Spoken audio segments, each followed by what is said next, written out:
A coaching legend who walked the Lamar dugout as both player and coach, Jim Gilligan, native of Bayside, Queens, New York. Growing up, Jim imagined living one type of life from an early age, a baseball life. Gilligan played on scholarship at Wharton Junior College from 1964 to 1966 before making his way to Lamar Tech as a southpaw pitcher from 1967 to 1968. So Lamar was starting a program, and I came up for a tryout camp, and they liked me and offered me a scholarship. First, one that played NCAA baseball was the 67 club with Bob Frederick. And that turned out to be the best move of my life because Bob Frederick was like a father and a great guy to learn how to coach from. Not so much the baseball part of it, but how to treat players and how to act like a man. And he was a big part of my life. So that's how I got started here. And then came back to Lamar as a grad assistant under Bill Vincent. And great experience for me because Bill was a football guy and gave me a lot of responsibility. And so that probably fast-forwarded my coaching experience because I was given that responsibility. I'll always be grateful to Bill for that opportunity. Gilligan was head baseball coach of Lamar University from 1972 to 1986. During this time, he led the Cardinals to 7 conference championships and 6 NCAA tournaments. The Cardinals won 3 straight championships, 1975, 76, and 77, the first time that happened. The best pitching coach around ever. I mean, he did more, take talented kids and or players and get them to a new level. But he was competitive and he wanted to win, and he would do so in so many different ways. There are stories where he would leave the dugout or tell somebody that I'm going to get thrown out.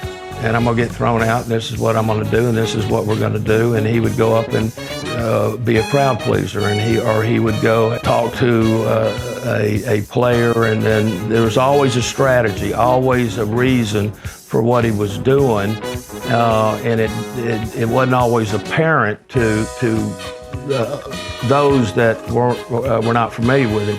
But Jim Gilligan is one of the most competitive people on baseball or golf. Now, don't play golf with him.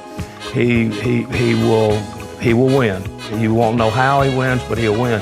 But the same way with baseball. I mean, he had people strategies of mind games that he would play with the other coaches, with the umpires, with the players, and he was legend. He was legend for that. In 1986, Gilligan headed to the pros and became the pitching coach of the Salt Lake City Trappers of the Pioneer League. So I went to Salt Lake and I was a pitching coach, and I just fell in love with professional baseball.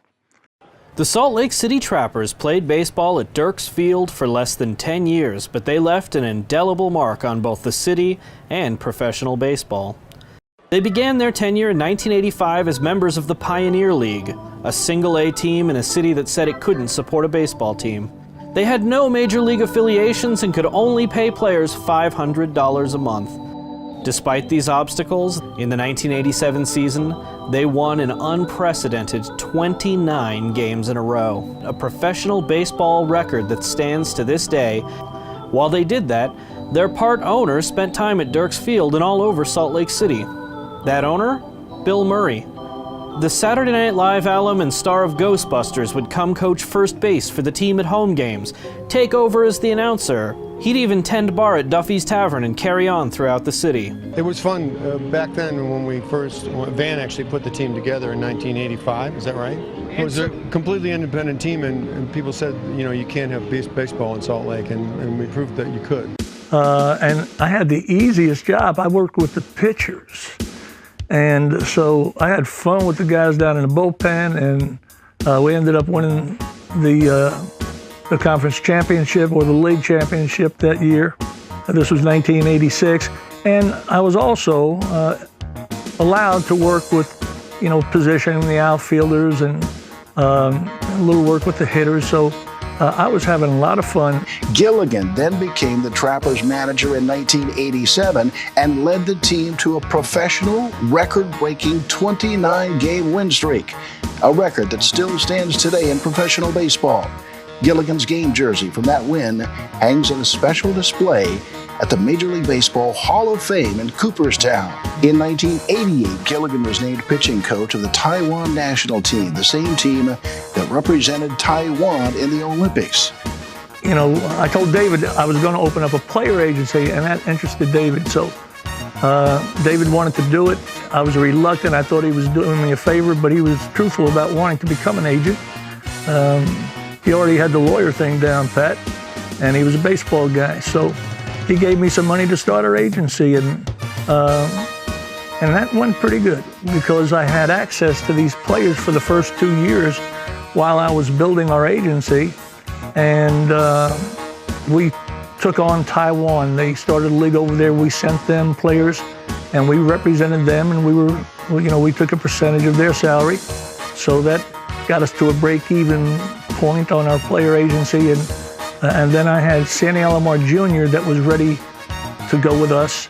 And at that time, Ann Richards was elected, and she ordered David to go to work, to stop this baseball stuff.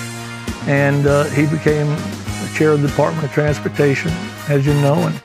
And he got me back to Lamar because Lamar was floundering at the time. So he negotiated my contract, and they ended up paying me twice the money that they paid me the first time around. David really was a good player agent. Gilligan returned to Lamar in 1992 and helped them rebound to win the Sun Belt Conference Championship in 1993. During his tenure, Gilligan guided Big Red fans to more than 1,300 victory celebrations as he posted 1,353 career wins, a mark that ranks 13th all-time in NCAA history.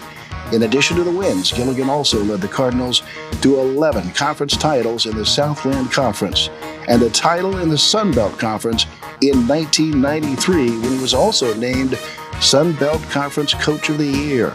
Gilligan also made 12 NCAA regional appearances during his career. So I'm proud of the fact that I recruited guys that made this university proud, and I was proud to be their coach. The fun part about coaching a Southland Conference team or a Sun Belt team is that when you do make the right call on a player, when they come in, there they are, and there's Texas or there's LSU, and these guys have the pressure on them to prove that they're as good as everybody said. And these guys are angry that they've been rated, low. And there's always a leveling off, and when it gets to where it's even, that's the fun time. When you actually have an advantage when you go out and play against guys that were rated better, but they didn't develop as well. Under his leadership, the Cardinals produced an astounding 30 30-win seasons, 8 40-win seasons, and a 50-win season. The 50-win campaign came in 1981 when the Cards won a school record 54 games. During his time in the dugout, Gilligan has produced a staggering 138 all-conference selections, 81 major league draftees, 11 major leaguers, 123 players signed to professional contracts, and 4 All-Americans.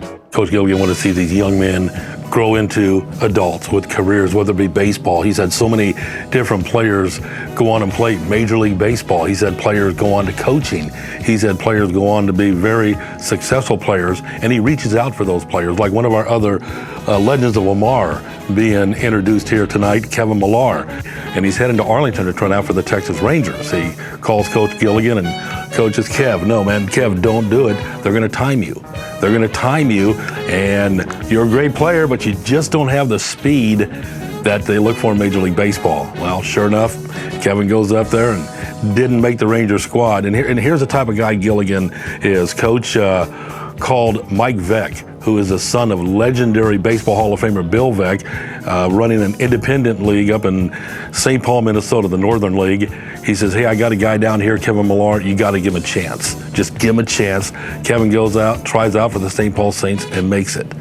You know, Gilligan, you know, Coach G just didn't have to do that, but that's what he did, not only for Kevin, but several of his players, you know, whether it be on in baseball, whether it be on in coaching. There's so many different coaches in Southeast Texas, high school coaches right now that played for Jim Gilligan.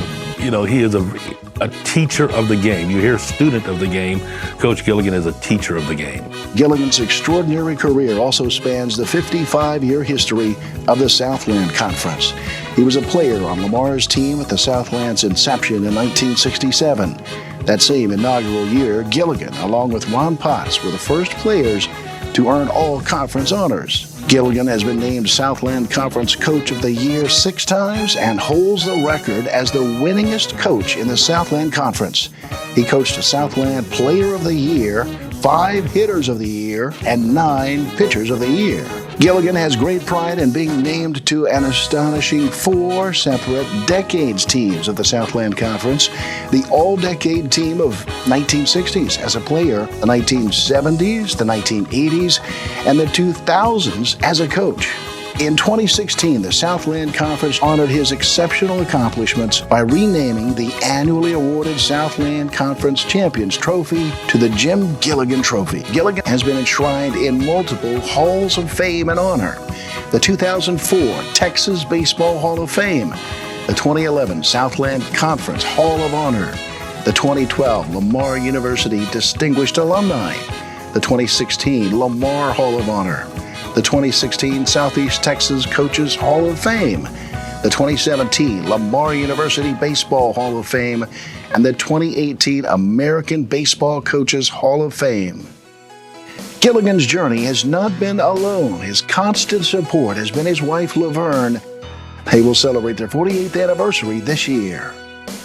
Couldn't have done it without Laverne, because she had the best radar.